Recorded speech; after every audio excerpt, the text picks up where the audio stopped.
Ola Kabayan! Wow!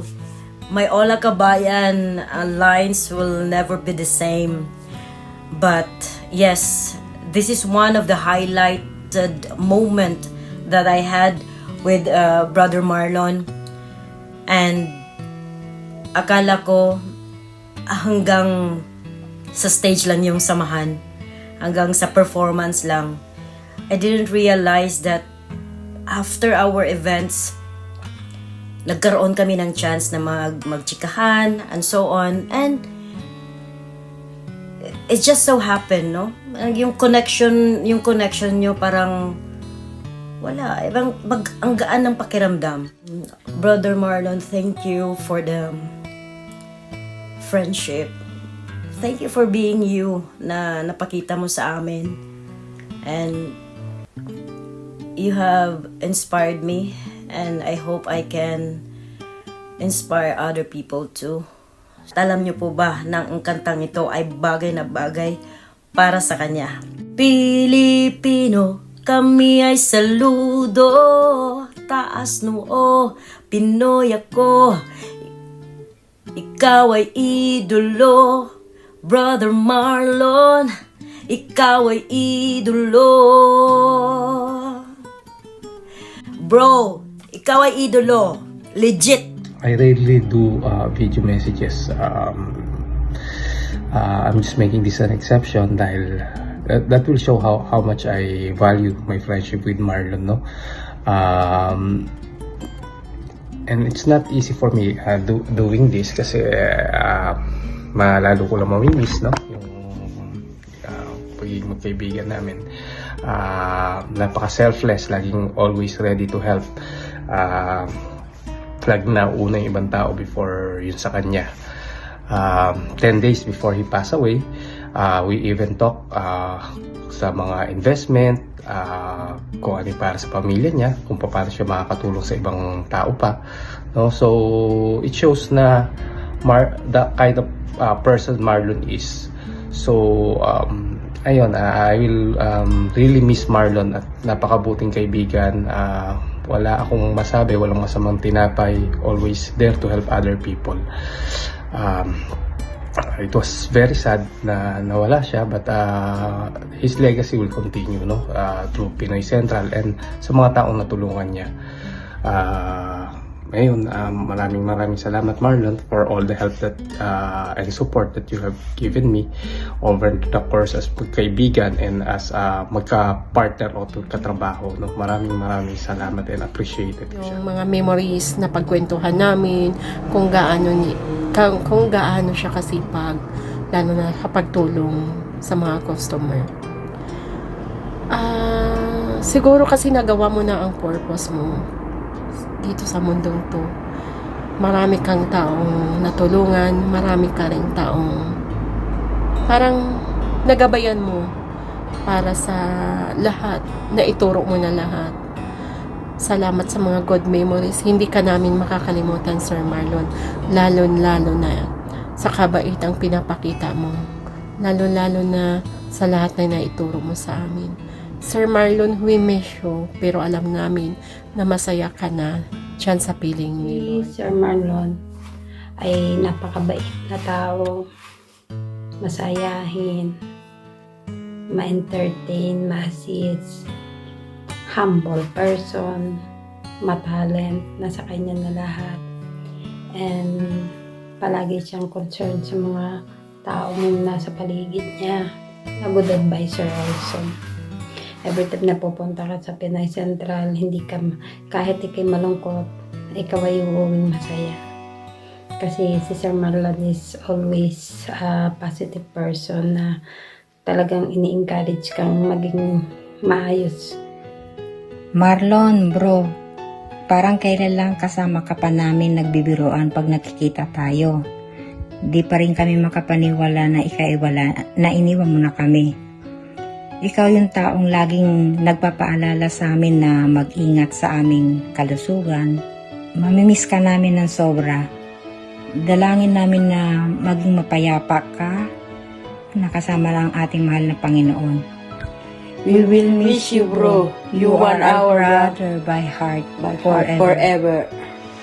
It is an eye-opener ang sudden death ni Sir Marlon. Pero ang lagi ko kasing naaalala sa pagkawala niya is wala siyang nagawang hindi maganda sa akin. Kaya hindi ganun kabigat dahil ang nakatatak at naiwan sa puso ko ay yung kanyang kabutihan. Para sa tito ko, na ayaw niyang sabihin tito ko siya. Gusto niya pag pinapakilala niya ako, pinsan niya ako.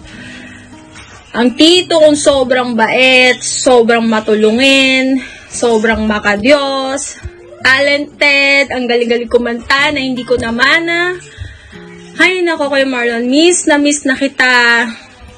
Mahal na mahal kita, alam mo yan. Salamat sa lahat ng mga payo mo sa akin, sa mga banding natin. Hindi ko makakalimutan lahat yon. Alam ko kung nasan ka man ngayon, nasa mabuti kang kalagayan, masaya ka na, hindi ka na nai-stress. Alam mo yan. Huwag ka mag-alala. Okay kami dito. Mahal na mahal ka namin. Miss na miss ka na namin. Salamat sa lahat. I love you. Magkaibigan kami ni Marlon nung lumipat siya noon sa Copenhagen. At that time, nag-expand yung real estate sa Denmark. So, siya yung nagsimula doon. And doon siya sa akin tumira. So, maraming beses na nagkakasama kami. So, nag-volleyball, nag-badminton, lumalabas. Pero mas maraming beses yung hindi siya nakakasama kasi nga busy siya sa trabaho, may kliyente, may tatapusin. In fact, pagising nga sa umaga, makikita ko nasa laptop na siya. Okay naman pag-uwi ko sa gabi o pag-uwi niya, nasa laptop na uli siya. So, ganun siya ka-dedicated sa trabaho. Kaya naman, di ba, ang layo din talaga ng narating niya sa trabahong ginagawa niya doon sa real estate. At very clear kay Marlon yung values na yun pag nag-uusap kami. And miski sa paano niya i-handle yung mga sitwasyon, paano niya tingnan yung mga tao, very clear ano yung values na meron siya. And in fact, pati nga sa politika, sa usaping politika sa Pilipinas, very clear din ano yung hinahanap niyang values ng mga leaders. Mahal niya ang Pilipinas, maski nasa Spain siya, nakikialam siya sa usaping politika. And ganun siya magmahal eh. In fact, di ba sa Spain nga, marami din siya dyang tinutulungan. Nakapagtayo siya ng negosyo. Pero more than that is also reaching out para makatulong sa mga Pilipino. So, naging mabuting Pilipino si Marlon at naging mabuting trabahante. And I'm sure, mabuting anak, mabuting kapatid, mabuting kapamilya. Kasi nga, di ba, marami rin siyang nadalang pamilya sa Spain para makasama niya. Kaya nga siguro, dahil sobrang mapagmahal si Marlon at sobrang klaro yung values, he ticks all the boxes. Kaya siguro dahil puro check na yon, pasado na talaga siya sa langit, nauna na siya sa atin.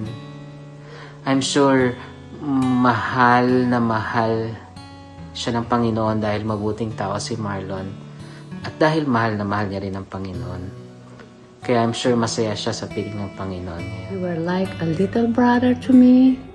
You made paella for me and was very proud to serve it to your Ate Mayet.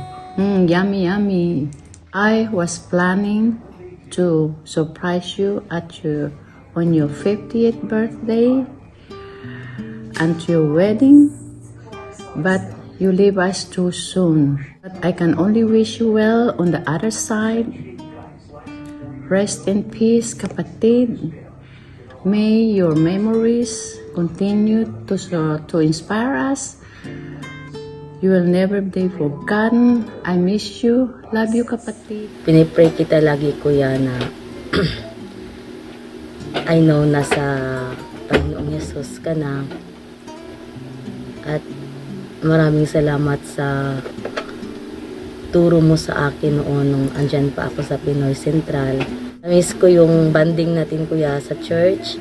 Then yung pag-uwi galing sa church, papuntang Pinoy Central kasi magjo-duty ako at thank you sa lahat, kuya, sa pagtanggap mo sa akin na may extra job ako noon.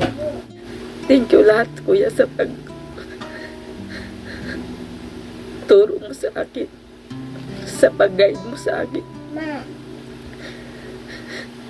Na naging kapamilya kita dyan sa Madrid. I know masaya ka na ngayon sa piling ni Lord.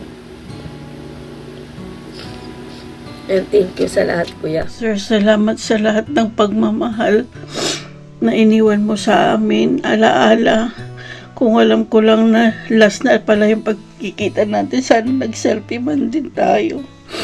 Pero ang hirap, binigla mong lahat. Namimiss ka na namin, sir. Wala nang mag-i-invite sa akin. Salamat sa lahat ng okasyon nito, sir. Alaala, iniwan mo sa akin. Sir Marlon, ikaw po yung taong nakilala ko na napaka-humble, napakabait, napakamasayahin, talented, at business-minded. Ang dami nyo na pong taong natulungan, sir, at isa na po ako doon, sir, at maraming salamat po. Hindi ko po makikalimutan po ang tulong na naibigay po nyo sa akin, sir. Sir, mamimiss ko po yung tuwing nagpapadala po ako sa Pinoy Central, yung kakulitan po niyo, sir. Isa po yun sa hindi ko din po makakalimutan, sir. Sana po, sir, kung nasan po man kayo ngayon ay masaya din po kayo ngayon at gabayan din po nyo ang inyong pamilya at maipagpatuloy din po sana ang inyong negosyo, sir. Till we meet again, sir. Ako si Kuya Marlon way back 2019 nung kakalipat ko po dito sa Spain. Siya po yung isa sa mga unang taong nakilala ko dito. Dahil sabi nila, pag bagong lipat ka daw, kahit pa paano kailangan may remittance. So, siya po yung isa sa mga unang nakilala ko. And after that, siya na rin po yung tumulong sa akin sa pagkuha ng private insurance. Tulad po ng sinasabi ng ibang tao, si Kuya Marlon, hindi niya po ipapafeel sa'yo na bago ka lang or stranger ka. Talagang ipapafeel niya sa'yo na welcome ka, family ka. At yun po, hindi lang kami yung typical na talagang nagpapadala sa Pinoy Central. Friendship in between. Kasi hindi lang yung pagpumunta doon, padala, okay na. Talagang magsispend time kami na kahit papano andon, makipag-usap. Minsan nagtatagal pa, dumadami na lang yung tao, parang ayaw pang umalis kasi yung topic, parang hindi mo maiwanan. Kasi hindi lang yung topic na kung ano lang, minsan about buhay, ang dami-dami niyang, alam mo yun, ang dami mong makukuhang lesson sa kanya kung paano din siya nag-start dito. At yung parang hindi lang work, kailangan meron kang ganito, ganon. Kuya Marlon, thank you po sa lahat ng natulong mo sa amin, sa akin personally. Siya lang yung taong talagang pagkakatiwalaan mo ng personal information mo, yung parang, Kuya Marlon, kailangan ko po ng ganito, yung ganito po. At alam mo yung isang message mo lang sa kanya, willing to help talaga siya sa lahat ng bagay. At napaka-grateful ko na nakilala ko siya, na ako yung isa sa mga taong na-help niya talaga. I know na masaya ka na po kung nasan ka ngayon. And maraming nagmamahal sa'yo at hindi ka po namin makakalimutan. Bro, unang pinagtagpo ang ating mga landas sa trabaho kung saan nakita ko ang isang Marlon na nangarap hindi lang para sa kanyang sarili, kundi nangarap para sa ikabubuti ng nakararap. Yung motor doon, Sa cancer nyo, sampo ang nanay mo, sister mo, nung nalaman mo yung sakit ka. At hindi gamitan mo pa ako ng then sinabi daw sa kuya mo sa asawa ko na patuloy rin ako at special prize ang binigay sa akin. Patuloy po sa bayaran na niya sa akin. So yun yung magagandang anak-anak. Ang pamagitan mo sa kapwa at sana masaya ka rin. Mawala ka naman sa aming paningin. Nandito ka pa sa aming puso habang kaming nabubuhay.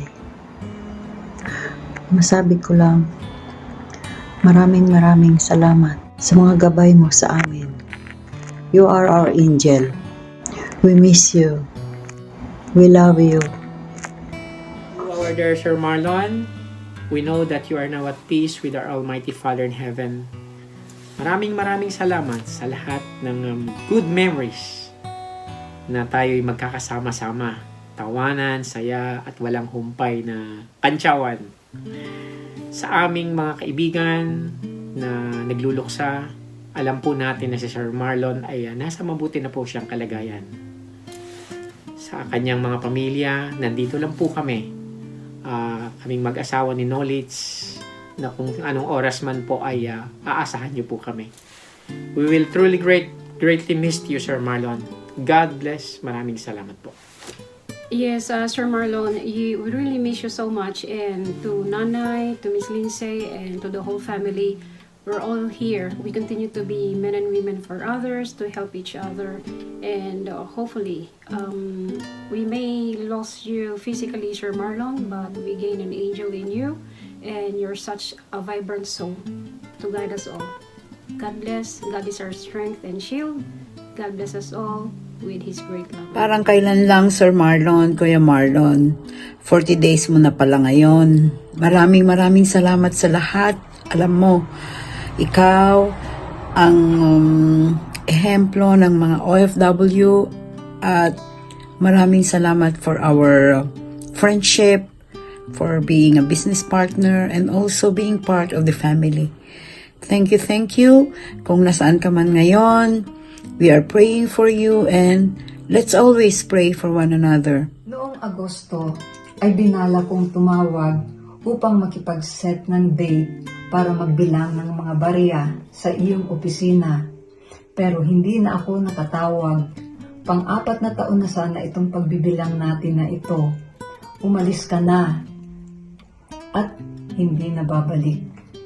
But this time, ito naman pong batch na to ay bibigyan naman po natin sa project. Napakagandang project ng ating mga kaselda sa Mindoro para po sa feeding program po doon sa mga mangyan, no? Alam kong masaya ka na sa kinalalagyan mo ngayon. Sa maikling buhay sa mundo ay nakapag-ipon ka ng kayamanan sa langit. Isa dito ay ang pagtulong ng Pinoy Central at Fritz Revo sa feeding ng mga katutubong mangyan sa Paklawin Elementary School. Ikikwento ko pa naman sana ang experience ko noong Mayo sa pagpunta ko sa Paklawin kung saan nakita ko ang sitwasyon ng mga katutubong mangyans at mga teachers. Maraming salamat, Sir Marlon, sa iyo at mga clients mo sa Pinoy Central sa pagtulong at sa inspirasyon. Hindi ka namin malilimutan. Please pray for us as we pray for you. Hi Kuya! How are you po? Kumusta ka naman dyan? I know na masaya ka na kung saan ka man ngayon. Even though hindi tayo nagkakilala ng matagal, pero I'm blessed kasi nakilala kita at saka nakilala ko yung pagkatao mo in a short way. And I'm so proud kasi ang ganda-ganda po ng legacy na iniwan niyo po. Thank you so much po sa short time na nakilala kita at saka sana po happy ka. Hindi tayo gano'n ka-close and nakilala lang kita in a short period of time. May mga natutunan din ako sa iyo when it comes sa mga financial advices, and alam kong napakagaling mo when it comes sa larangan ng business, lalo na dito sa Madrid at sa Filipino community dito sa Madrid. Kaya gano'n na lang din yung suporta at pagmamahal nila sa'yo na ipinapakita nila sa'yo dahil isa kang hindi tingala ng mga tao dahil sa kabutihan mo sa lahat. And yun lang po, sana gabayan mo pa rin yung mga taong naiwan mo dito And lalo na sila nanay, yung mga kapatid mo. Hanggang sa muli po. Salamat, Kuya. Ano yan si Kuya? Buwan-buwan kadate ko yan. Oo, kadate ko yan tuwing katapusan ng buwan. Kasi kailangan ko magpadala ng pera tuwing katapusan ng buwan. Lately, naisipan ko magtanong about sa bahay at lupa. Kasi alam ko meron si Kuya na investment nga dyan sa Pilinvest. So nagtanong ako sa kanya, kay Ate Lindsay actually. So si Kuya ang nagpapaliwanag weekly. So isinama niya ako sa mga Zoom meeting. Kung nakilala si Kuya. At saka doon ko din nalaman na kilala na ang galing niya pala magbigay ng mga inspirational message kung paano ka mag-invest. Alam mo, hindi ko pa makakalimutan sa iyo, Kuya. Yung Independence Day, yung kinanta mo yung mga kanta noong crush na crush kong singer na si Ariel Rivera. Kinita ko talaga si Ariel Rivera yung kumakanta. Feeling ko, si Ariel Rivera ka kasi. Hindi, pero biro, apakagaling mo, Kuya. Sa speech, sa kanta, apakabait mong tao. Kahit konting panahon lang tayo nakita, the best ka talagang, Kuya. Kaya kung nasaan ka man ngayon, alam kong masaya-masaya ka kasi lahat kami dito, iniwan mo kaming masaya. Maraming aral kang iniwan sa amin at saka alaala. Mamimiss ka namin, pero hindi ka namin makakalimutan kahit kailanman. I miss you, Kuya Marlon. I love you. Marlon for less than 2 years, but we established a very deep connection. He's a brother and a best friend to me. He is always ready to help anyone in need. He is very kind and humble and very thoughtful too. One thing that I really missed about him is that when he arrives in church, he would always come to me and say, "Hi, Ate Pat." Yan ang namimiss ko talaga sa kanya ngayon. And until now, I cannot move on. Wala na siya. And, every now and then when we are in church, parang at the end of the Mass, siya pa rin ang nilulong ko na marinig ko na, "Ate Pat, mag-coffee na tayo." Yan ang namimiss ko sa kanya. So, I always pray. Every day when I do my rosary, I always pray for him that he will have a rest. He will rest in peace in heaven.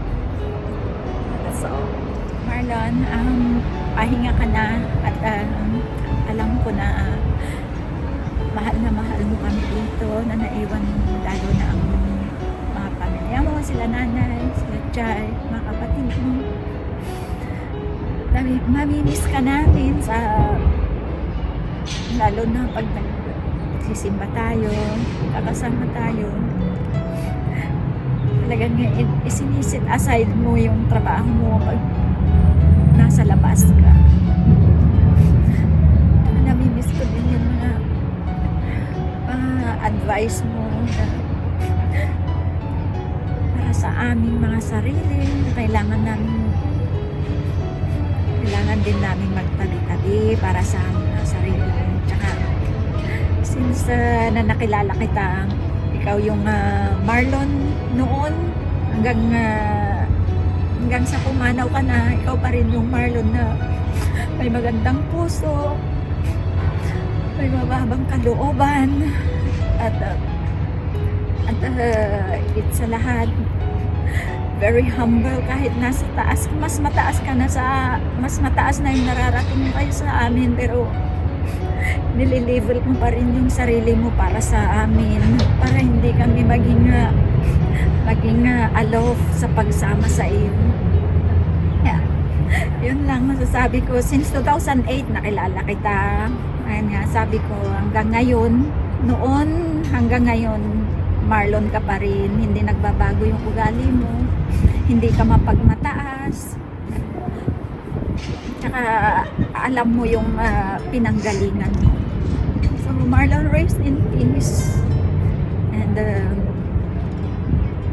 pahinga ka na. Kasama mo na si Lord. Tanggap na rin namin na wala ka na sa amin. Wala ka na dito sa mundo namin. Alam namin na nasa kamay ka na ni Lord. Masaya ka na dyan. Rest in peace, Marlon. I'm so happy and glad na na-meet ko si Kuya Marlon because feel that I have a kuya or I have a family with him. When I've got a depression also and anxiety, I feel alone. But when I start again to go to the church and when we have our reunion every Sunday, I feel that Kuya Marlon, he is sharing his part that this kind of situation we need to accept, we need to share, we need, Kuya Marlon kasi sinishare niya kung ano yung blessing na nare-receive niya. Hindi niya pinapakita sa ibang tao na iba ka sa kanya.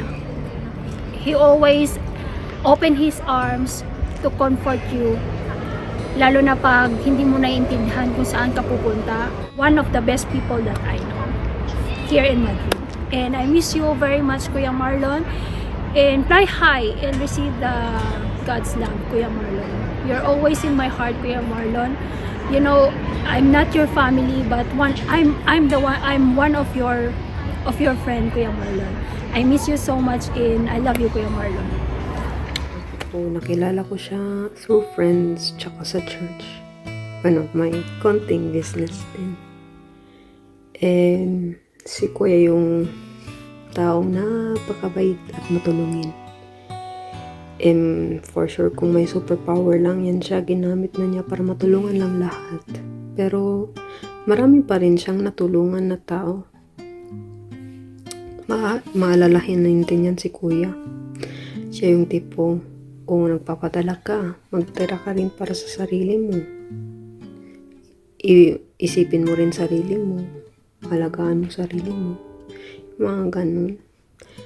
Nag-send yan ng reel sa akin. Sabi ko, ano to Kuya?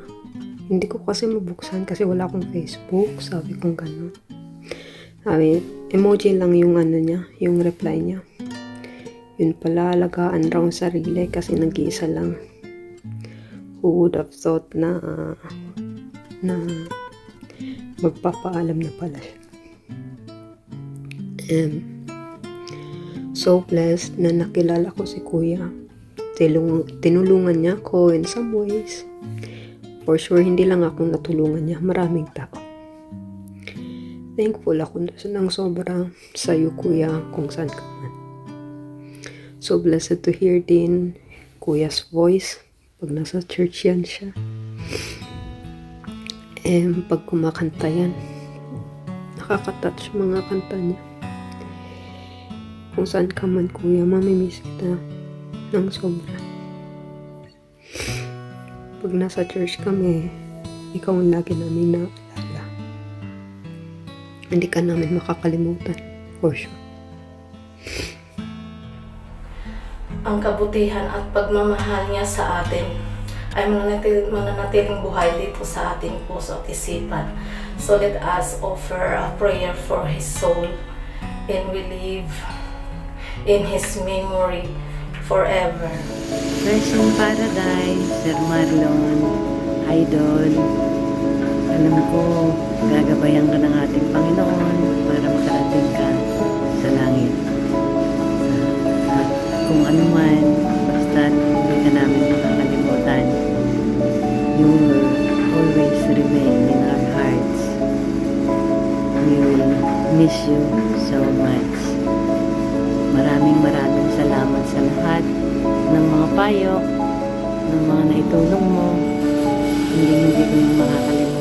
Mahal ka namin lahat, Marlon. Namimiss ka namin. Lahat kami na nagkaroon ng ano sa buhay mo. Maraming salamat, Marlon.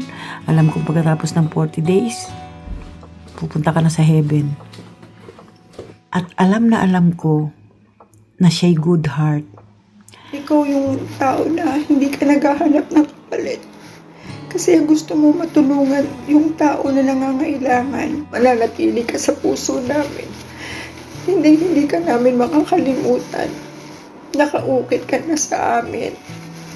Mahal na mahal ka namin, ang pamilya ko, at lahat ng taong nakasama. Marlon, salamat sa lahat-lahat dahil isa ka sa pinakamabuting anak, kapatid, kaibigan, kasamahan sa trabaho. Muli, ako'y nanghihinayang sa iyong paglisan. Pero kailangan kong tanggapin dahil kinuha ka na ng ating Panginoon.